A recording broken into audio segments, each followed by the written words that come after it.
تيجي نبعد ونطنش كل الزحمة اللي مالتنا، ناخد وقتنا نقعد سوا لو مرة براحتنا، نسمع نرغي نفضفض نخرج ناخد راحتنا، والله حتى لو نقعد ساكتين سوا يا ريتنا، نشبع من بعض في يوم مثلا ايه اللي يجرى، ما هي دي الحكايات اللي بتعيش في العمر ذكرى، والناس دي نوع دلوقتي ونوع دايما بكرة، رأيي ان مفيش غير حالا في ايدينا على فكرة. تيجي نعيش العمر لحظة بلحظة بلحظة، تعالى نعيش ونسيب بكرة لبكرة لبكرة، واصلا ده مفيش في ايدينا غير دلوقتي نعيشه، تعالى نعيش. تيجي نعيش العمر لحظة بلحظة بلحظة، تعالى نعيش ونسيب بكرة لبكرة لبكرة، واصلا ده مفيش في ايدينا غير دلوقتي نعيشه، تعالى نعيش.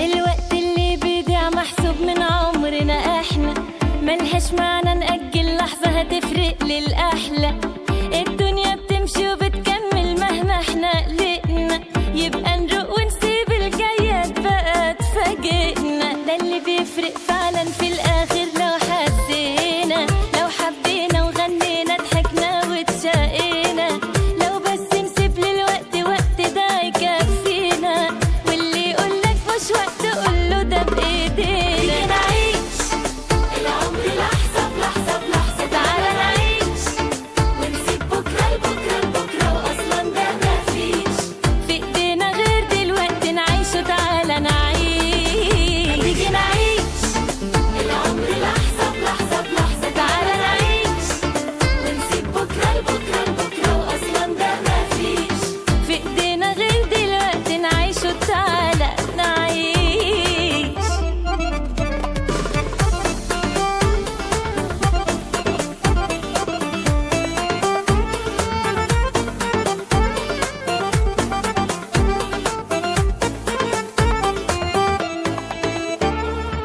تيجي نعيش لو حتى لحظة، دي لحظة بالدنيا، فودافون مع بعض أقوى.